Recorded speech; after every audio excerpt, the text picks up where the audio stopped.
Hey, Chaesub, thank you for coming in today. And you've done remarkable things in the last 8 years as director of the ITU Standardization Bureau. And in fact, it's resonated to really the entire over 8 billion population, which is the forecasted population of the world by the end of 2022, and across every conceivable domain that I can think of. I work with CEOs and they talk about your great work. I talk with investors, they say the same thing. I talk with scientists and notable experts globally, and they're always saying that the ITU and the Standardization Bureau is just remarkable accomplishments and engagement. So really that's a credit to your past 8 years in leadership, Dr. Lee. So thank you for coming in. Yeah, thank you very much, Stephen. I'm a little bit, excited because listening to this, what you meant of this, all the wonderful words. But I have to say, with all our, colleagues' support, especially there's many newcomers, new communities, they are delighted to use of this ITU, especially ITUT, as their platform. So I believe this is a collective result, collective effort and collective result. So I'm taking this opportunity, I'm also my sincere appreciation to all those who contributed to the ITUT's work. This just a result is, I've got a very good lucky. Yeah, and it's, very remarkable. So, my interviews are unscripted, so we're just going to go with the flow and how this is. You've completed 8 years now, or just about to complete 8 years with the Standardization Bureau as the head of that bureau, and it's the oldest bureau within the ITU. It dates back, I guess, over 155 years now, or something like that. So, and what are your plans next? What do you hope to accomplish next?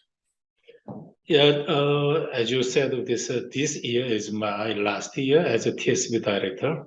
Following the ITU's rule, we are allowed these 2 terms for the same position.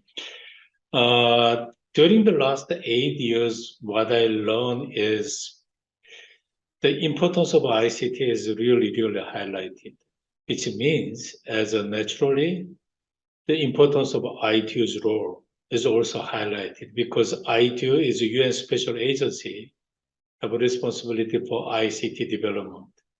And we have more requests, not only for the digital gap issue, we have more requests of this inclusion and also extend of this our subject so for more public oriented or public responsible.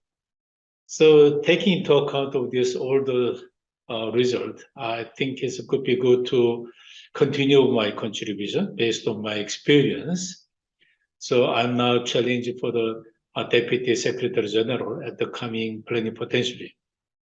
Just for the information of those who are not familiar with this ITU structure, ITU as a UN special agency, we have 5 elected officers to leading of this overall ITU operation, Secretary General and the Deputy Secretary General, and the 3 bureau directors. Each bureau has a responsible for currently I'm responsible for the technical standard development called the TSB, and another one is the radio bureau as responsible for the radio development. Another bureau is supporting the developing countries. So we call the Development Bureau. So 5 elected officers working together. So now I'm finishing my functions and roles in TSB director, and now I challenge for the Deputy Secretary General. So that's really interesting. I mean, it's just such a natural progression from being the director of the Standardization Bureau to now being the Deputy Secretary General of the ITU. And as you mentioned, the elections will take place at the Plenipotentiary Conference 2022, or something called PP22, which is held in Bucharest, Romania on the 26th of September to October 14th. 2022. Now, as a candidate, and you declared your candidacy for the position of Deputy Secretary General of the ITU, what is your vision? What is your platform that you want to accomplish? And what are the pillars as a candidate? Yeah. For summary, as shown in my use of my virtual background, as a candidate, what I propose as my vision is building a trusted ICT platform. This is a kind of some of my learnings and my experience for the last 8 years. ICT, as I said, ICT become more important. It's more than now. We call this a connectivity issue, connecting to the unconnected people. So connectivity is very important and become essential. But actually, the role of ICT is now becoming matter of life. We get some witness that during the pandemic, how many communities, industries, they rely on the ICT, use of ICTs. So I want to call this ICT is now becoming essential part of a matter of life. The issue is how we can ensure our ICT infrastructure is resilient and ICT environment is trust. Trust becoming of this important subject, especially we have many years of this suffering, this untrusted information, how this is, twisted the world, and how individual person has a deep suffering of this untrusted or some biased informations. So having with this experience, I set my as a candidate, my vision is a trusted ICT platform. Actually, the platform means in two directions. ITU as a UN agency, ITU itself is a trusted platform. Because one of the important role of ITU is definitely we are developer of this ICT, but as a collaboration platforms, use of ICT to collaborate with other UN organizations, definitely with our members and the industries. So ITU becoming trusted platform is so important because it's enhance of this our collaboration, coordination, definitely inclusion. So this is one sense of why I said of this trusted platform. And also with ITU's engagement, we really wish to ICT becoming really important, trusted platform. We are now talking about digital transformation, many buzzwords looking for the future. All this, I believe we need ICT itself is becoming trusted platform. This is a way to enhance our convergence or transformation of the digital transformation. Definitely including of this all the digital gaps or something social subject like climate change issue, waste management, many other things, how they use over this ICT as their technical platform or their collaboration platform. Definitely we need many, many elements, but should be trusted platform. So this is what I claim of this building a trusted ICT platform as my vision. Under this my vision, I pick up of 3 pillars. The first one is building resilient global ICT ecosystem. So ICT ecosystem should be resilient to support of this all corner of the world. Second one is upgrade core competence. Because ITU, we are the UN agency responsible for the ICT development. So ITU itself, we are ready to support our members. We are ready to collaborate with others.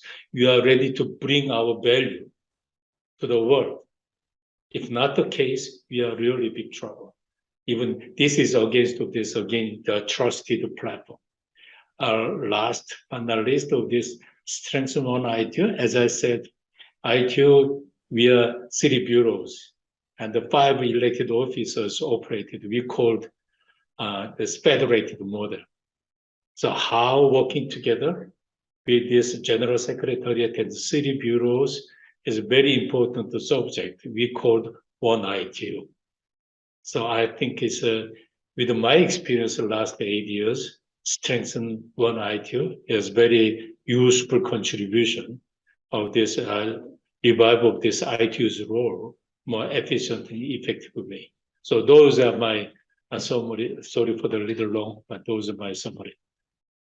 You know, it's actually quite remarkable. As I mentioned to the audience, you're nearing, 160 years, the ITU in some form, really helping with digital transformation and the embedding in the standards of ICT globally, even back close to 160 years ago. And in fact, now, this whole aspect of ICT being embedded everywhere it's profound.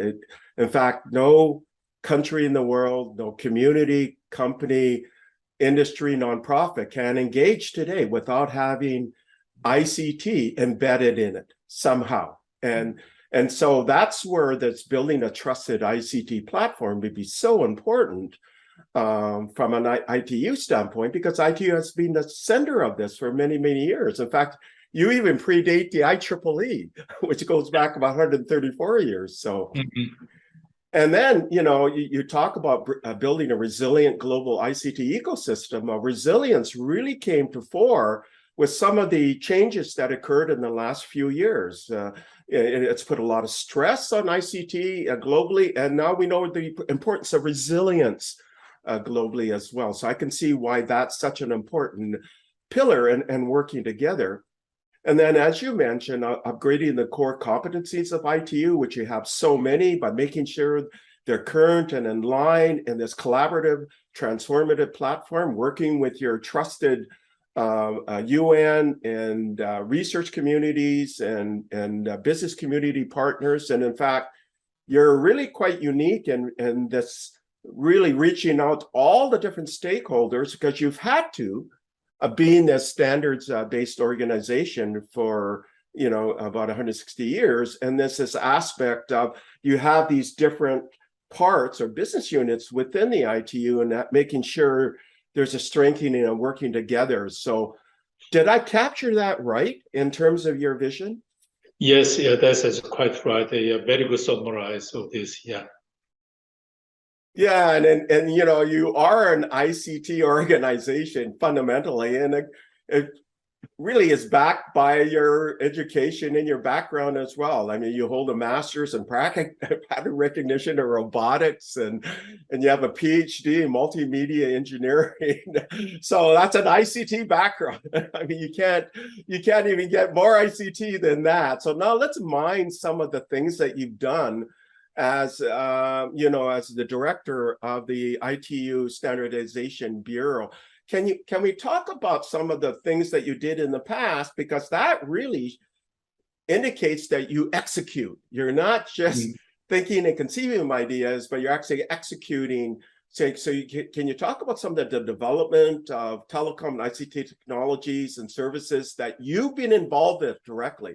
For example, I know next generation networks is one of them, but can you describe some of the others? Yeah, that's it's, you know, it's really, the time is really fast. It's already 35 years I engage with this this ICT development. I started my professional life in the 1986 with that's the moment of this, how we can transform of this analog switching system to the digital switching systems. We called ISDN. I started that time. Because of this, my background is engineering background. I'm very fortunate to engage with this, most of this ICT development from the middle of the 1980s. Having like, we try to develop broadband services at the time, so-called ATM. We have some long debate between ATM and IP. But anyhow, I was engaged with this ATM development, and afterwards, how to transforming of this telephone networks to IP-based network. That is exactly what you're referring, next generation networks. I engage with that as someone called me as a father of engine because I started this concept from 1998. And then this engine group was formally forming in year 2004 under ITOT. I took up this chairmanship of this engine group. I operated of this engine around 10 years.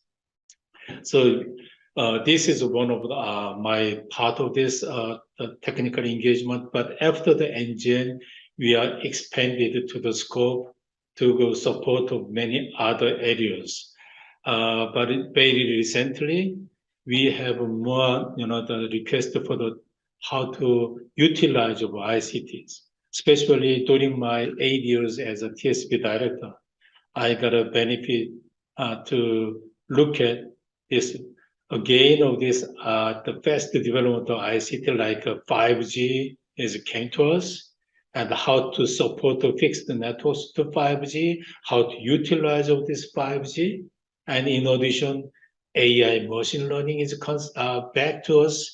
Even I was a really great benefit when I had my master grade paper, 1985. It was already, my paper was AI and robots. So I was very surprised. Oh, AI has come back. Okay, maybe I'm ready. So we start with your support, many other colleagues support. 5 years ago, we started AI for Good. Under my leadership, it was great success. Now I'm very, very proud myself. AI for Good is becoming global trusted platform for AI discussions. And it is becoming also action platforms to, initiate or realize AI-related many important subjects. So that is part of this my achievement at the last around 35 years. So I called this is a technical part. So I had this is as a technical engineer, living such a big change of ICT or telecom domains.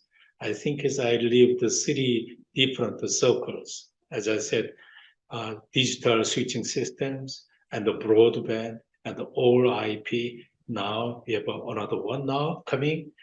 So I live of such 3 cycles of my life is a great opportunity for me. And then especially last 8 years as a TSB director, I have a very great, and let me say, excellent experience how to collaborate, coordinate with other verticals or other UN systems. Because of this TSB director, his mandate is to extend ITOT's product, ITOT's values, and also how to incorporate the other communities to bring of this all the cohesive result to the over this ITU. Last 8 years with this AI for Good is one of the critical examples how I can extend this collaboration because AI for Good is now 40 UN organizations working together. It's great. And the Smart Sustainable City is under the U4S United for Smart Sustainable City concept is again 17 UN organizations working together. Another one is a digital health, like AI for health, is a collaboration with between ICT community, medical community, and with collaborating with the WHO. So, and also digital financial service, financial inclusion is a collaboration with the World Bank and the Central Bank, supported by Bill and Melinda Gates Foundations. So I have several the collaboration, coordination experience, not just the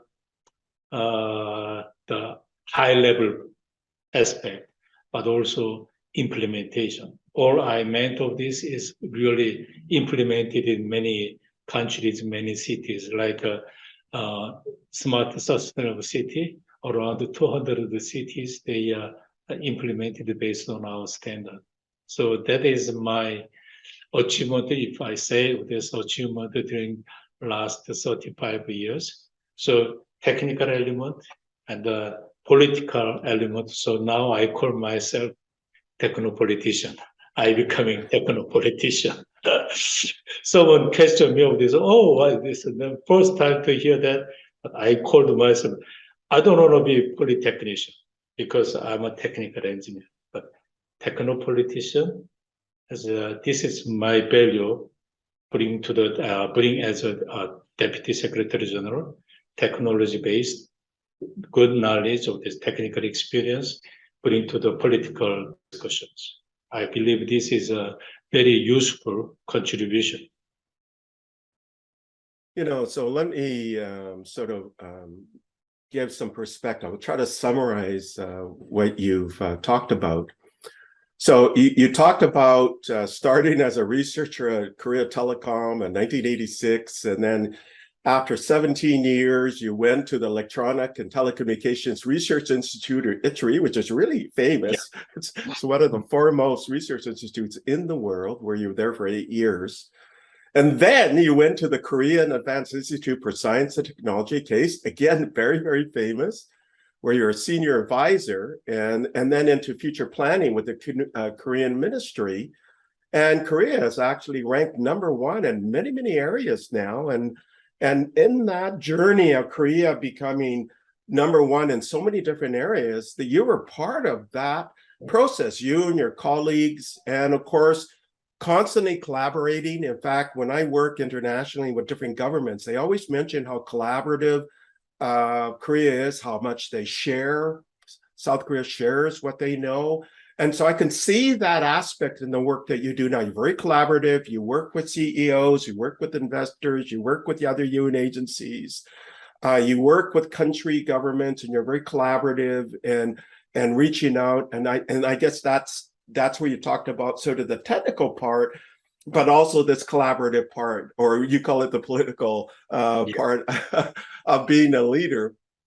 And then in terms of your contribution, you worked in diverse areas as next generation networks, IPTV, cloud computing. You mentioned fixed networks and machine learning for 5G. In fact, you knew the importance of this because you have a robotics background. so it's interesting how this background you had in the 80s comes to fore in post 2000, and you have focus groups around this area. And of course, the application of emergent technologies like quantum science and blockchain and AI machine learning into telecom and ICTs. And then you mentioned this AI for Good program, which is actually being adopted by governments formally, like Switzerland as an AI for Good program. Corporations like Microsoft, research institutes also have incorporated this, and foreign UN agencies as partners. Again, this collaborative aspect that you talked about, companies collaborative with them, countries collaborative with them. And then, of course, Financial Inclusion Global Initiative, which again is one of the ones that you launched in the Road Safety Initiative across countries. And, so you've also initiated programs and executing for enhanced collaboration coordination through practical implementation. And for example, hands-on training programs or bridging the standardization gap. Can you talk more about that? And then also regional groups or study groups and supporting accessibility. So tell me more about this hands-on training programs or bridging the standardization gap, or BSG. Yeah, thanks for your nice summary as well. I'm responsible for the standard development in ITU. Standard development is not a simple process. That having all technical knowledge doesn't mean, technical expert doesn't mean this become the standard expert, because a standard development process is quite different. Specifically, in this regard, many developing country expert has a certain difficulties because of this lack of experience. There's we have ITU, we have 193 member states. Out of these 193, we understand there's less than 20 member states has enough ability to follow the international standard development in ICT domain. which means around 170 member states, they are not enough resources, they are not enough experiences. So even when I first attended this ITUT in 1987, I was very hesitated because I had serious difficulties because no one experienced. So I learned step by step. So that's the reason I take around 28 years in this as a technical expert. So just reminding myself, oh, this digital gap is so important. But from Standard Development Bureau point of view, what is our value? How I can bring the value to practically shorten the digital gap? I think that's a bridging standardization gaps. So I bring over this subject, but not just the teaching by text or by workshop. I brought this hands-on training. So our developed members who are not experienced of this standard development, we bring them it's minimum 2 days. If we have enough time, 3 or 4 days hands-on trainings, how to writing of this how to forming of this their idea, they clarify the proposal and how to writing the contributions. We do all this, and then we have actually the simulating of this our study group meetings, like someone propose, someone opponent, and the debate continue and the finalize of this report. These kind of things is really helpful for the technical expert, but not experienced of this standard development. With that, I'm very happy. Some countries who have not enough experience, especially Africa region, they are now becoming our rapporteur, our working party chairs. They bring more valuable contributions because they learn of this. They know how to compromise, how to harmonize during the meeting.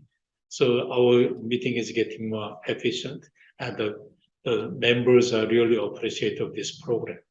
The another way is how I can bring a practical value to bridge the gap, bridging digital divide is I initiated of this regional group because we have a study group.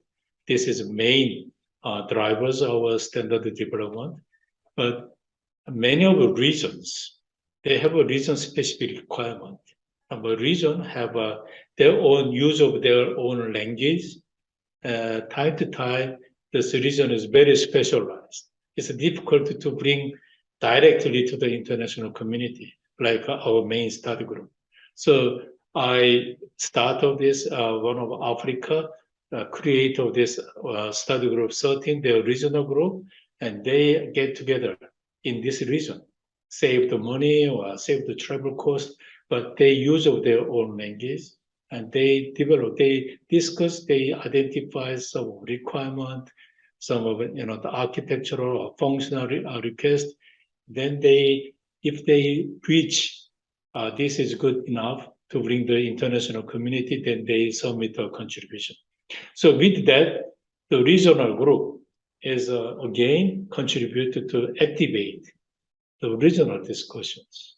So this is becoming very important platform for expedite or encourage of this our international activities. So those are two is my contribution to bridging digital gaps in practical. Yeah, and I mean, I can clearly see then this whole aspect of accessibility, addressing specific assistance needed for wider and better participation of experts in your ITUT activities. And this speaks to something that's really embedded now into governments. And this is this aspect of DEI, or diversity, equity, and inclusion. So your hands-on training program speaks to that diversity, equity, inclusion. So more countries can get involved. All the mysteries or understanding how to engage in the standardization process through hands-on training is very inclusive and builds for diversity and inclusion. Same thing with this regional study groups. So we're region-specific requirements. Again, DEI, diversity, equity, inclusion. So you see that gaps exist everywhere, and you're trying to address that, right? Can you talk more about those gaps? Mm-hmm. Yeah, that's even previously. Previous means before the pandemic, we normally talk about digital gap. Digital gap is generally, we treated digital gap between developed countries and the developing regions. So certain gaps, how we can fill the digital gaps, that was the main subject. But we now recognize during the pandemic, especially, gaps everywhere. Like age gaps is very serious, and also this gender gaps, very serious subject. So I want to claim this, gap issue, digital gap is not a issue, not anymore. It's an issue only between developed and developing. So gaps everywhere for everybody. So we have to take into account this.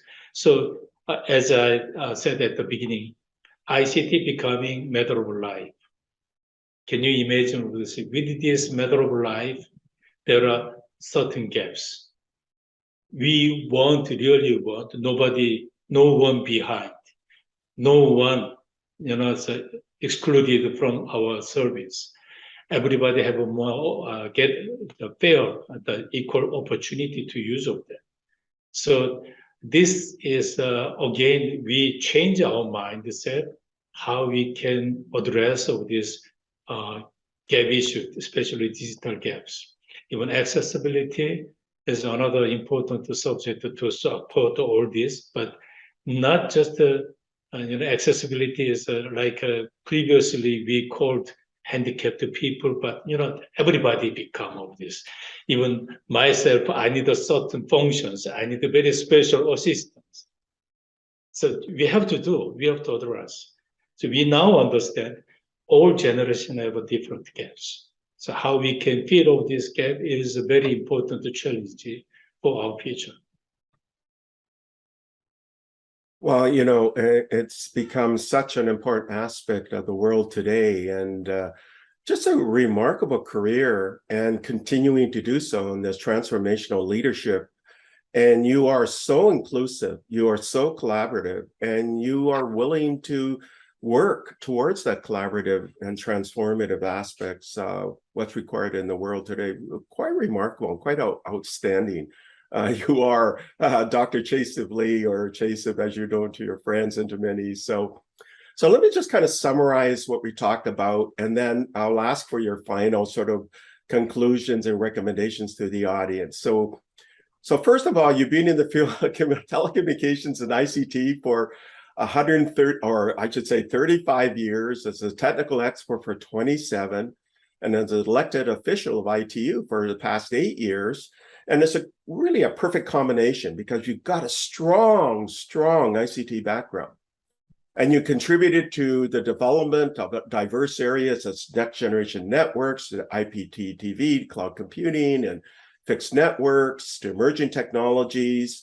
You launched initiatives for inclusion, and we talked about AI for Good, the Financial Inclusion Initiative, road safety, and you talked about enhanced collaboration through hands-on training, regional groups, and accessibility and gaps, which is really about diversity and equity and inclusion.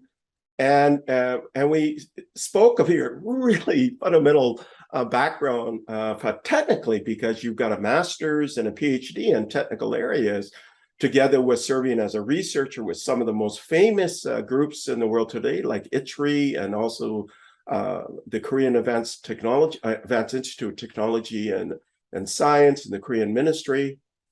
And then, of course, your work as elected director of the Standardization Bureau, and all that you've done. And, I should mention that during your tenure, you welcomed more than 200 new industry members. So that, again, that speaks to inclusion, diversity, and equity, together with work in 40 UN agencies, for example, the AI for Good. And you brought new members, such as advanced users and developers in ICT. such as using ICT in quantum and esports, digital finance, blockchain, the vehicle industry, medical communities, and collaborate with city communities to develop smart and sustainable cities.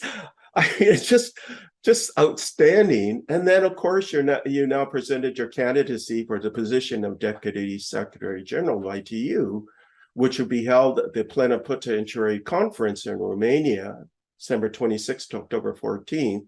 And you said your vision is building a trusted ICT platform and three pillars: resilience, global ICT ecosystem, upgrading core competencies of ITU, and strengthening this idea of one ITU.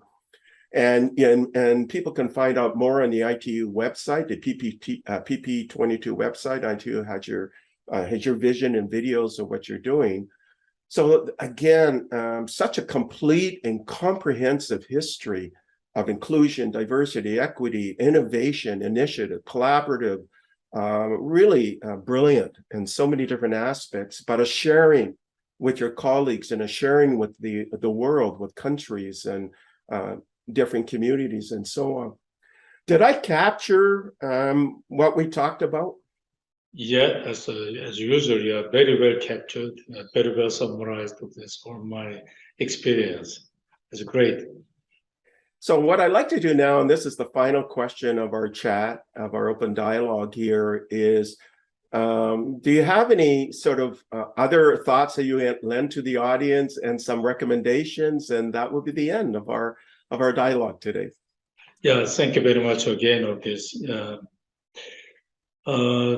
It's a ITU as a UN organizations. I understand many people, many communities have a certain expectation how UN organizations is really helpful for the world.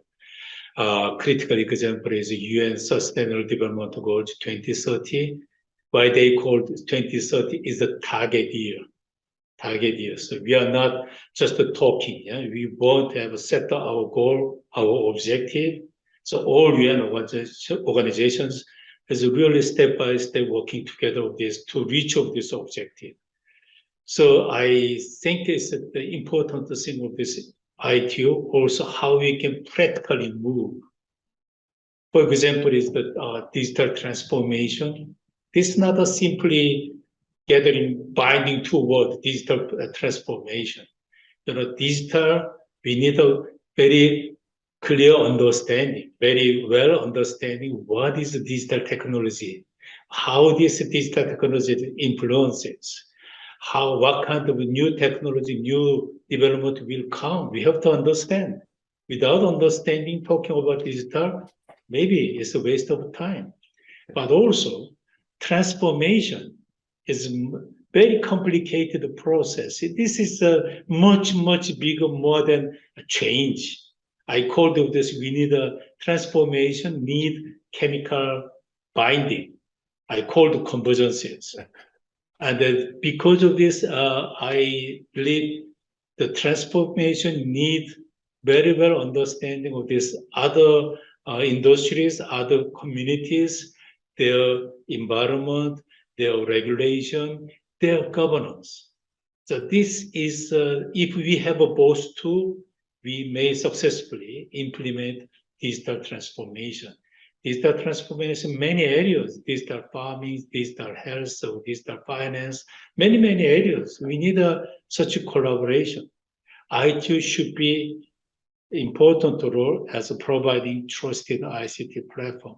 This is a way to facilitate our digital transformation, practical way. So I again highlight my experience as a technical domains, most of this 30 years, most of the subject areas, and my experience as the political, the leadership of this in ITU as an elected officer last 8 years is a very useful contribution to practically move forward of this digital transformation. And definitely, finally, ITU, we need of this voice from our members, voice from our, anyone has interested, like this audience. I don't know how many who are listening to this. I believe this, you have a huge network. It's a good opportunity. and you have an interesting idea and a good proposal and some of the concerns, finding out there's a really challenging problems or challenging issues, don't hesitate to contact the ITU, because ITU work for the humankind, or the work for the global communities. So this is again, let me say, ITU, please use of ITU as your trusted ICT platform, and I will be ready to work as a Deputy Secretary General if I successfully elected, and keeping of this my vision to implement for the next 4 years.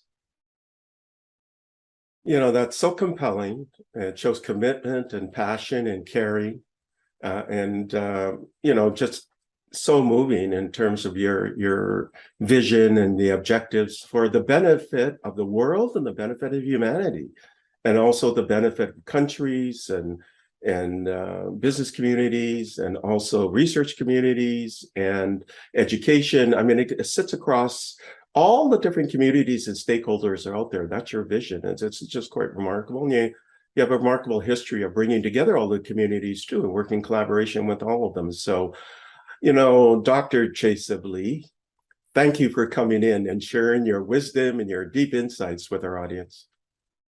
Thank you very much, Steve. Thank you for listening to the Brand Called You videocast and podcast, a platform that brings you knowledge, experience, and wisdom of hundreds of successful individuals from around the world. Do visit our website www.tbcy.in to watch and listen to the stories of many more individuals. You can also follow us on YouTube, Facebook, Instagram, and Twitter. Just search for the Brand Called You.